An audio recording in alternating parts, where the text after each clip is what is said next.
kaliring samirana. Assalamualaikum warahmatullahi wabarakatuh. Sedulurku, saudaraku semua, jagat kuwi lumakune kanthi kersaning Gusti Pangerane, kanthi keadilane Gusti Pangerane juga. Alam raya, bumi pertiwi dan isinya, gunung-gunung dan lautan, juga tumbuhan dan pepohonan, mereka tumbuh kembang dan lakunya itu sesuai dengan kehendak Tuhan atas sifat keadilan Tuhan. Jadi, alam bisa bergerak, bereaksi, alam bisa berbuat karena menjalankan proses keadilan Tuhan di muka bumi ini. Janjane, alam saisine, alam seisinya seperti bumi, gunung, lautan, dan pepohonan bahkan hewan-hewan itu hakikatnya mujo atau selalu memuji kepada Tuhan, selalu bertasbih kepada Tuhan atas kekuasaan Tuhan.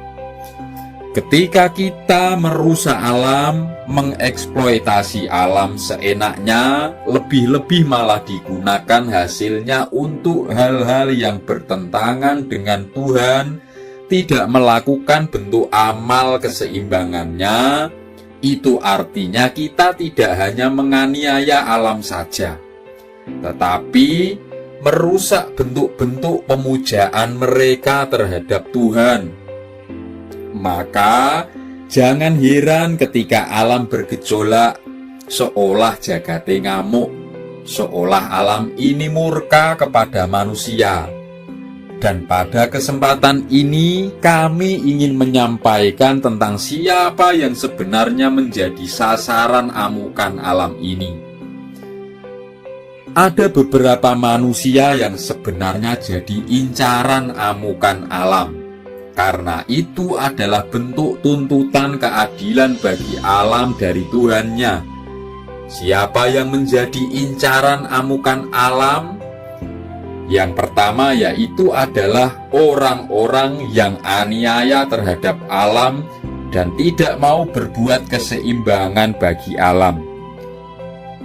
Orang-orang yang merusak alam tetapi tidak mau berbuat untuk melestarikan atau kelestarian alam, juga orang-orang yang ikut merasakan hasil dari eksploitasi alam, juga meskipun orang tersebut tidak ikut merusak alam tetapi memakan hasilnya.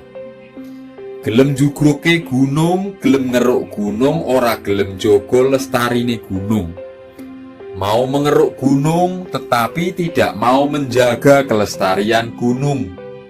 Oleh duit saka tanahe gunung, ora gelem sedekah lan mikir kanggo lestarine gunung. Merusak hutan, menebang pohon tetapi tidak mau memikirkan atau berbuat untuk kelestarian hutan.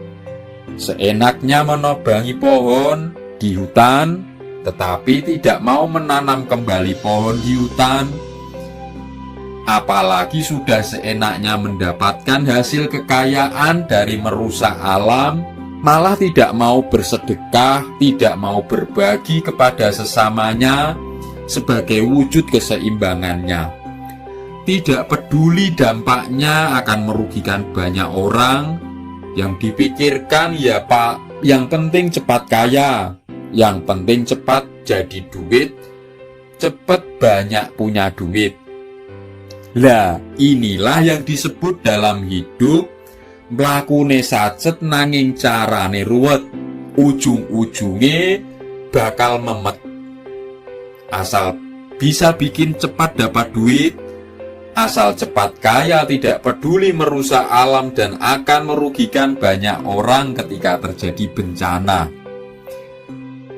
Sebenarnya yang jadi target amukan alam yang dianiaya atau dirusak adalah orang-orang yang seperti mereka tadi. Dan karena ada yang berdekatan dengan mereka, maka akan ikut kena imbasnya, ikut jadi korbannya juga. Sama ibarat kita berkumpul atau bersahabat, berdampingan. Ketika kita dekat atau berteman dengan orang yang melakukan kejahatan, kita akan berisiko ikut terseret, ikut kena dampak ke dalam permasalahan teman atau sahabat yang melakukan kejahatan tersebut.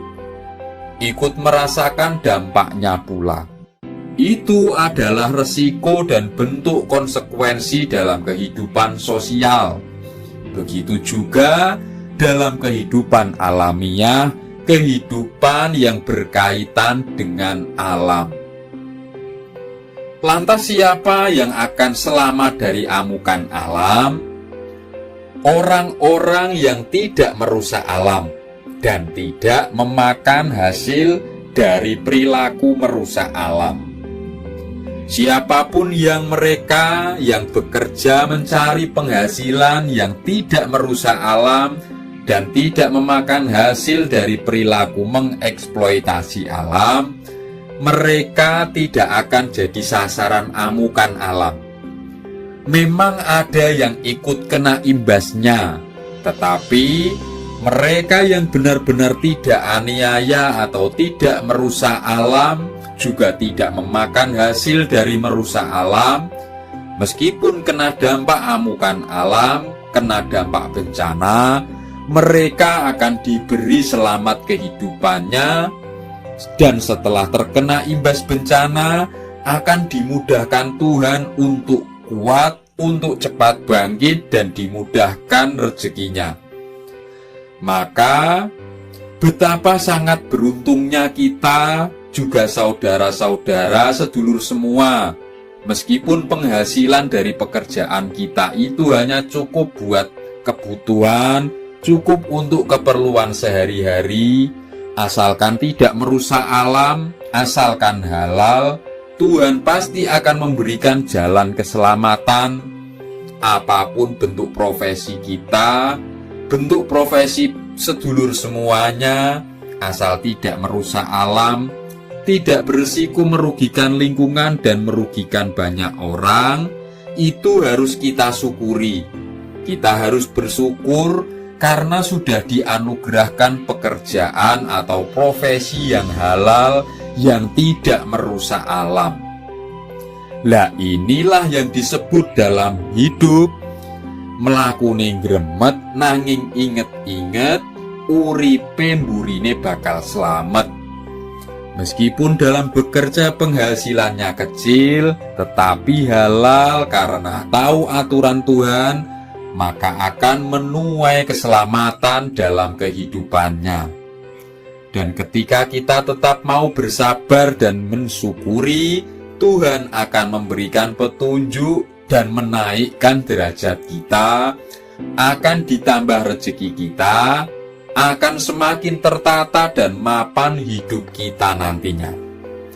Jadi, sedulur saudaraku semua, mari kita tetap berlaku bijak kepada alam, kepada bumi pertiwi, bijak dengan menjaga kelestarian alam, tidak merusak alam. Itu sama dengan kita bijak terhadap diri kita sendiri dan bijak terhadap orang lain. Agar kita dijauhkan dari segala bentuk ancaman bencana, terutama bagi keberlangsungan hidup anak cucu kita nantinya. Agar mereka juga ikut merasakan kesuburan dan kemakmuran di negeri kita ini. Agar mereka tidak hanya mendengar cerita saja tentang keindahan alam dan kemakmurannya negeri tercinta ini. Biarlah alam tetap mujo marang Gusti Pangeran, biarlah alam tetap berzikir dan bertasbih kepada Tuhannya. Kita manusia boleh mengambil manfaat dari alam semesta, tetapi kita jangan sampai merusak dan tidak berbuat keseimbangan bagi alam ini, bagi bumi pertiwi. Dan mari kita kembali ke jalan Tuhan untuk memohon keselamatan bagi yang beragama Muslim Mari kita memperbanyak membaca sholawat, dan mari kita kembali bagi yang non-muslim memanjatkan doa-doa keselamatan selalu, agar kita semua dan negara kita tercinta diberikan keselamatan.